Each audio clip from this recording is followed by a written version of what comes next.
La situation commence à dégénérer de façon très négative du côté des hommes de Zelensky. Qu'est-ce qui s'est passé à Kharkiv? Qu'est-ce qui s'est réellement passé à Kharkiv entre les troupes de Zelensky pour que jusqu'à ce qu'ils arrivent à s'éliminer à travers les armes? Mesdames et messieurs, nous disons que c'est étrange. Dans les conditions normales, les actions pareilles, on les voit dans les films, pas dans la réalité.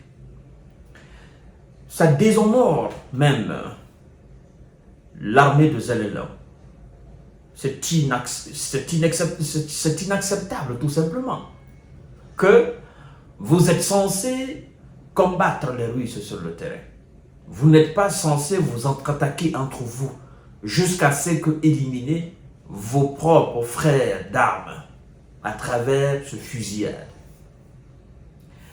Écoutez attentivement, vous allez comprendre le pourquoi, mesdames et messieurs. 3 personnes, 3 soldats de M. Zelensky ont été envoyés dans le repos éternel à travers un conflit, c'est comme ça je peux dire, un conflit entre eux. Bon, ils disent que ce sont des actes personnels, mais ce sont des soldats de Zelensky qui se sont entre-attaqués entre eux. Et donc, dans cette situation rocambolesque, ils ont réussi à éliminer 3 de leurs propres frères d'armes sur le terrain, n'est-ce pas, à Kharkiv. Une fusillade entre les soldats de M. Zelensky stationnés dans la région de Kharkiv, nord-est de l'Ukraine, a fait 3 morts et 4 blessés graves, a affirmé mercredi une division de l'armée de Zelensky. Les soldats ont utilisé des armes à feu dans une des unités dans le cadre de relations personnelles. 3 d'entre eux ont été envoyés au repos éternel et 4 sont blessés gravement. La division de Kartusla. Bon, ceux qui sont en vie mais qui sont gravement atteints, on nous dit qu'ils souffrent de blessures graves et les forces de l'ordre se trouvent sur les lieux selon la même source. L'encadrement prend toutes les mesures nécessaires pour éviter que de tels incidents ne se reproduisent à l'avenir, a-t-elle ajouté.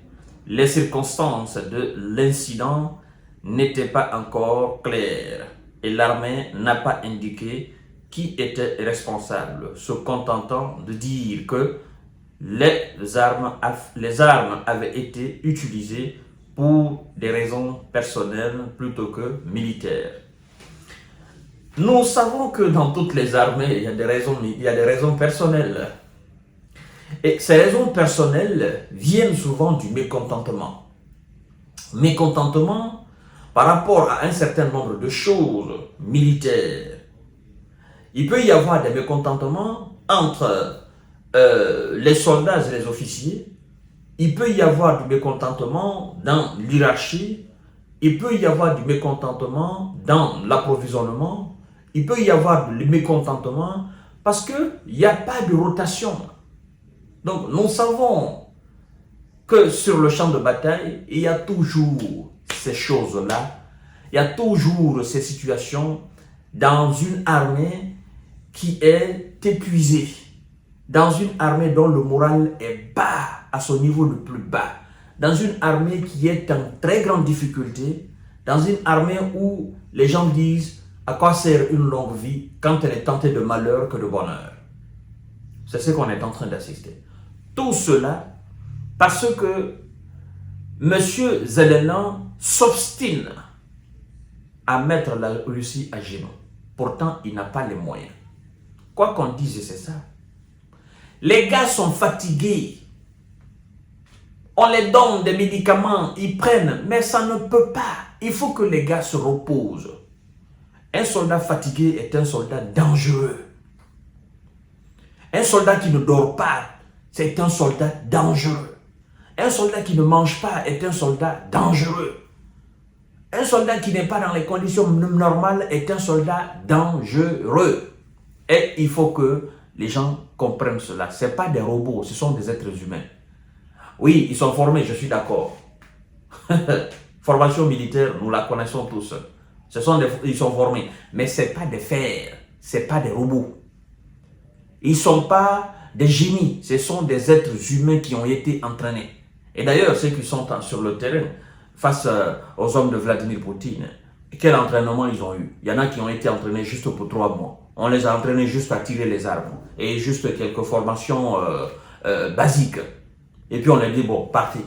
Bon, ces gars pareils là, qui ne maîtrisent pas véritablement la discipline militaire, et vous leur donnez des armes sur le terrain, paf, il y a un petit problème entre eux, ben, ils se disent, ben, écoutez les gars, de toutes les façons, nous allons terminer entre nous avant même que l'ennemi nous attaque. Parce que nous savons de toutes les façons que nous allons finir par partir. Et oui, nous savons que de toutes les façons, nous ne pourrons jamais avoir le dessus sur ces gens-là. Donc, finissons entre nous et puis c'est fini. Comme ça, nous, on part au repos éternel tranquillement. On se dit, bon, ils disent derrière nous, ben écoutez, les gars, ils se sont en train de s'entre-attaquer entre eux. Et puis, voilà, il y a eu 3 morts et puis il y a eu tant de blessés. Mais écoutez, c'est bien dommage, c'est bien dommage. Ah, c'est bien dommage. J'imagine actuellement la tête des médias classiques européens et américains si c'était du camp des Russes. Oh là là, la vache! Le commentaire qu'ils allaient faire. Oh là là!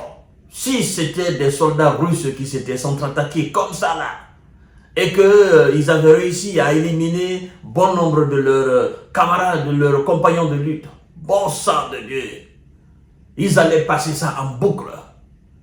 Ils allaient tellement en parler que ça allait donner même des véritables mots de tête à Vladimir Poutine. Parce que ce sont des experts dans ça. Ça allait faire le titre de tous les grands journaux occidentaux, mesdames et messieurs. Mais puisque c'est du côté de M. Lénine, ils en parlent peu. Ils en parlent peu. Ils nous disent que non, c'est un incident, ils vont régler cela, machin, on ne donne même pas les raisons, ils n'entrent même pas dans les profondeurs. On sait. Ils ont 2 langues, ces gens-là, ils ont 2 langues. Mais quoi qu'on dise quand même, il y a un véritable problème dans le camp de M. Lénine, parce que il faut dire que les gars sont fatigués, ils sont fatigués, c'est sous-effectif, sous-équipés, et puis voilà, les gars, ils souffrent vraiment sur le terrain, et les patrons ne comprennent pas cela. Mais la vérité finira toujours par sortir. Nous avons dit depuis le début, négocier, la paix, négocier, la paix. Ils ont dit non, tout ce qui peut envoyer la paix sur le terrain, c'est le rapport de force sur le terrain. Et il faut, Vladimir Poutine n'entende que le rapport de force. Et on vous parle de l'une des puissances, l'une des plus grosses puissances militaires dans le monde entier. Et vous parlez de rapport de force face à ces gens-là. Depuis vous êtes né, l'histoire que vous avez lue, l'histoire de notre humanité que vous avez lue là, on vous a dit que quelqu'un est allé battre ces gens-là. Tous ceux qui ont essayé ont échoué. Et puis toi, on utilise ton territoire pour l'attaquer. Et puis tu acceptes cela. Et puis on réussit à te convaincre que non, tu peux le mettre à genoux. C'est un faiblard, il n'a rien, il a des armes soviétiques. Hein? On remplit ta tête de mensonges, tu acceptes cela, et puis tu te mets dans la danse. C'est la lecture de l'heure. À tout à l'heure, mesdames et messieurs.